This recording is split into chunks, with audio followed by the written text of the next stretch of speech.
Start. আসসালামু আলাইকুম। ইনশাআল্লাহ আমাদের দক্ষিণ মাদ্রাসা 13 নম্বর ইউনিয়নের 9 নম্বর ওয়ার্ডে অনেক বেশি থেকে বেশি মানুষ উপস্থিতি এবং দানের শীষ সমর্থনে অনেক মানুষের উপস্থিতি হয়ে আমাদের ভোট ব্যাংক ইনশাআল্লাহ অনেক জয় হয়ে আমরা ইনশাআল্লাহ মিনহালের উপহার দিব, মিনহালকে উপহার দিব এবং দানের শীষ প্রতীক আমরা সরকার গঠন করব ইনশাআল্লাহ। তারেক জিয়া প্রধানমন্ত্রী হবে এই প্রত্যাশা নিয়ে আপনাদের কাছে দোয়া চেয়ে সবাইকে শেষ পর্যন্ত আমাদের সেন্টারে ভোট গণনা পর্যন্ত থেকে আমরা ইনশাআল্লাহ ভোট গণনা পর্যন্ত থেকে ভোট কেন্দ্র থেকে আমরা বিজয় নিশ্চিত করে বেশি থেকে বেশি ভোট বিজয় নিশ্চিত করে আমরা বের হয়ে মিছিল বের করে আমরা আমাদের কার্যক্রম শেষ করবো। সবাই স্বাস্থ্য থাকার জন্য অনুরোধ রইল। আমরা জাকির বদ্দার নেতৃত্বে 9 নম্বর ওয়ার্ড সবসময় ঐক্যবদ্ধ ইনশাআল্লাহ। জাকির বদ্দার নেতৃত্বে 9 নম্বর ওয়ার্ডে খুব বেশি আপনার দানের শীষের প্রচারণা হয়েছে এবং ভোট কালেকশন চলতেছে। আমি সেখানদেরকে কিছু বলার জন্য অনুরোধ করছি।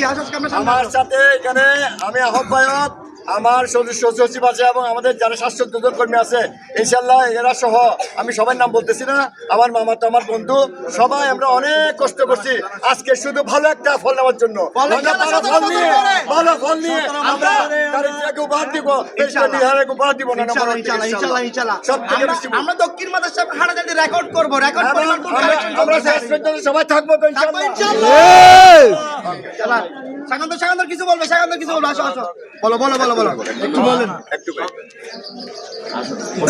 সবাইকে আন্তরিক ধন্যবাদ যে আমাদের আজকের এই নির্বাচনকে কেন্দ্র করে সকলের আন্তরিকতা, সকলের উপস্থিতি, সকলের সহযোগিতা আমাদেরকে মুগ্ধ করেছে। সেই সাথে আমরা আশাবাদী যে হাটহাজারী উপজেলা তথা চট্টগ্রাম পাঁচ সংসদীয় আসনটা ব্যারিস্টার মীর মোহাম্মদ হেলাল উদ্দিন দানের শীষ প্রতীকে বিপুল ভোটে নির্বাচিত হয়ে জাতীয় সংসদে গিয়ে আমাদের হাটহাজারীর জনগণের প্রতিনিধিত্ব করবে। সেই সাথে দেশনায়ক তারেক রহমানকে এই আসনটা উপহার দিয়ে আগামীতে বাংলাদেশ সরকার গঠনে দেশনায়ক তারেক রহমান প্রধানমন্ত্রী হওয়ার যে ভূমিকা, সেই ভূমিকায় সহযোগিতা করবেন ব্যারিস্টার মীর মোহাম্মদ হেলাল উদ্দিন। এবং ইনশাআল্লাহ আমরা 13 নং দক্ষিণ মাদ্রাসায় 9 নং ওয়ার্ড থেকে বিপুল ভোট ধানের শীষ প্রতীককে উপহার দিয়ে আমরা প্রমাণ করে দিব দক্ষিণ মাদ্রাসা 9 নং ওয়ার্ড দানের শীষের ঘাঁটি, বিএনপির ঘাঁটি, দানের শীষের ঘাঁটি, বিএনপির ঘাঁটি। কথা হচ্ছে আমাদের জাকির ভাইয়া 9 নম্বর ওয়ার্ডের জন্য খুব কষ্ট করছে, অনেক কষ্ট করছে। আল্লাহ আমার জাকির ভাইয়ের খেদমতকে আল্লাহ কবুল করুন। দানের শীষের জন্য শুধু জীবন দেওয়া বাকি ছিল ওনার, দানের শীষের জন্য জীবন দেওয়া বাকি ছিল। ঠিক আছে, সবাই ভালো থাকবেন। আসসালামু আলাইকুম।